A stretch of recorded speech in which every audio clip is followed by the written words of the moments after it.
Βρισκόμαστε στο Lumina Botanical Gardens. Είμαι η Βαρβάρα Μιχαήλ και είμαι ιδιοκτήτρια και εμπνεύστρια του Βοτανικού Πάρκου αυτού.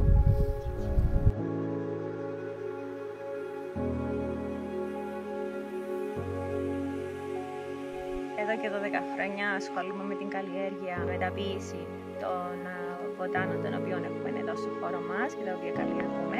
Φτιάχνουμε προϊόντα μέσα από τα βότανα μας, όπως τα τσάγια, κάνουμε αποστάξεις, αιθέρια, έλαια και αποστάγματα και κάποια καρικεύματα για το φαγητό. Εντός καταφέραμε μετά από σκληρή δουλειά να μπορέσουμε να δεχόμαστε κόσμο, να έρχεται κόσμος εδώ στο βοτανικό μας πάρκο.